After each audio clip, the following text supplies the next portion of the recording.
So today we will discuss about another topic, that is antitussive. A drug that suppresses coughing possibly by reducing the activity of cough center in the brain. They are known as antitussive agent. Means what the antitussive agent will do? They will suppress the formation of cough. They will prevent the formation of cough. How? By reducing or by suppressing the cough center in the brain. The cough center which is present in the brain, that is suppressed, and due to which there will be no formation of cough. Now before going to antitussive agents or how they act, we must know about how the cough will produce. Whenever there is any infection which is caused due to bacteria, viruses, or due to some allergens which are present in the atmosphere, or pollen grains, then what due to in response to that infection, the cough receptors which are located in larynx, trachea and bronchi, they will produce an impulse, and that impulse is passed through afferent and vagal nerves into the cough center. When such impulse is received by this cough center which is located in medulla oblongata, that curve center will produce signals. Relevant signals are produced by this center, and these are transmitted back through efferent and motor nerves in the laryngeal and respiratory muscle, and due to which there is formation of cough will takes place. So how this cough will produce? The infection will occur. The impulse are produced by the cough receptors which are present here. Then the impulse is transmitted to this cough center which is located in the medulla oblongata, and it will produce relevant signals, and these are transmitted through this nerve to this, and due to which there will be formation of cough will takes place. Now whenever there is an infection in respiratory system or respiratory tract, if there is cough with no sputum, cough is there but no sputum is there, in that case antitussive agents are used. But if the cough is with sputum, then expectorants are used, and in case of asthmatic condition, anti-asthmatic drugs are used. Now, how the antitussive agents will act? They will suppress the cough reflex by numbing the stretch receptors in the respiratory tract and preventing the cough reflex from being stimulated. So the cough reflex will not stimulate and the cough will not form. So you can see here what the antitussive agents are do. Antitussive agent will suppress this center, and due to suppression of this center, the reflexes are not transmitted and there will be no formation of cough. Or sometimes this in respiratory tract, the cough receptors are stretched and the reflex is not produced and the cough will not form. So in this way these antitussive agents are at here or here, and in this way they will prevent the formation of cough. Now if there is cough, now what type of treatments are given for the cough? First one is by using antitussive agents. What the antitussive agents will do? They will suppress the cough center which is located in the brain, and due to which there will be no formation of cough. Second one is expectorant. What expectorants will do? Expectorant will increase the secretions, mucus secretions, and due to which it will helpful for expulsion of cough with the microorganisms or bacteria which are responsible to produce that infection. Third one is mucolytics. Mucolytics will make the thick mucus thin. the thick mucus which is formed in the respiratory tract, which is very difficult to expel it out, so it must be liquefied or it must be thinner for easy expulsion. So what is the role of mucolytics? They will liquefy or make the cough thinner, and due to which it will helpful in expulsion of it. Now antihistamines. Histamine is released in response to some allergies or some infection in the body, and it will causes various physiological changes. So the physiological changes which are occurred due to that histamines, they are inhibited by antihistaminic drugs, and it will thus prevent the formation of cough. So all these are used in treatment of cough. Now the natural drugs which are used as antitussive agents, that we are going to study. First one is Vasaka. Synonym is Adursa in Marathi, Arusha in Hindi, and biological source, it consists of fresh or dried leaves of Adathoda vasica. Family is Acanthaceae. So you can see here the image of plant is there, and these are the leaves. So both fresh as well as dried leaves, they are used as drug. And botanical name of that plant is Adathoda vasica, and family is Acanthaceae. What is the family? Acanthaceae. Now geographical source. In case of geographical source, that drug is found in India, Burma, Myanmar and Sri Lanka. Now in case of cultivation and collection of this plant, these plants are not cultivated on commercial scale. There is no commercial scale cultivation of these plants is carried out. It is only obtained from garden plants or wild sources.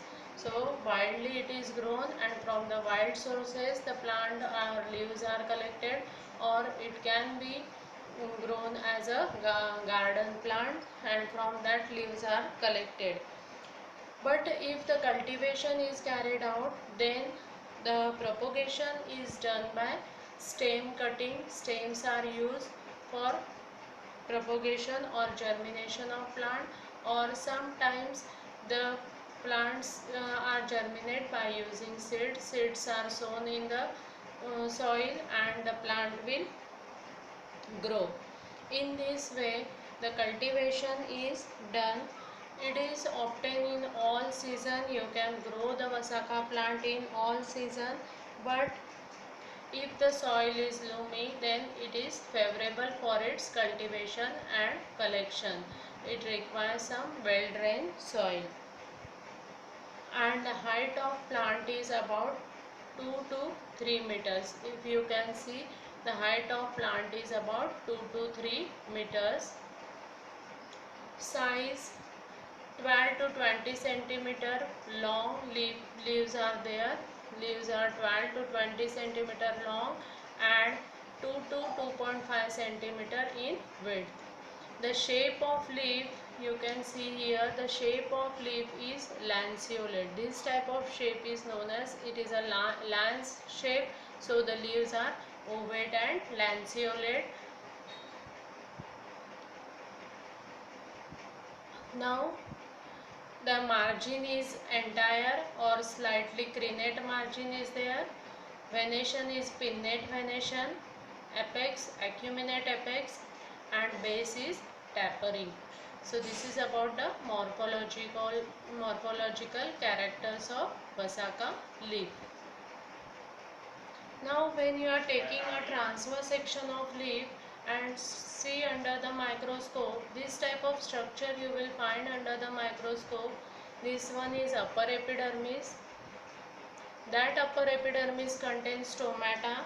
Stomata are caryophyllaceous. Stomata are present on its epidermal surface, and it shows presence of trichome. Both covering trichomes as well as glandular trichomes are present on its outer surface. You can see here these are the covering trichomes. Apart from that, it also contains glandular trichomes also.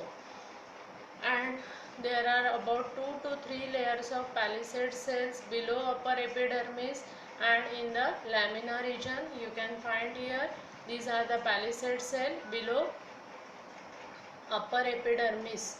And in the midrib region you can find here the xylem tissue. These are the xylems. In the midrib region these are xylem, and these are phloem, which are surrounded by phloem tissue. The mesophyll, it contains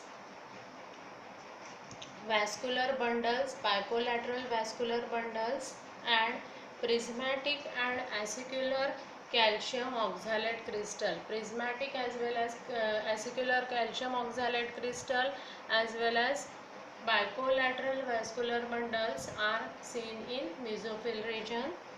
And these are the spongy parenchymatous cell, and these are the collenchyma cell. So this is about the transverse section of Vasica leaf. Now the chemical constituent, it contains quinazoline alkaloid, and main alkaloids are vasicin and vasicinone.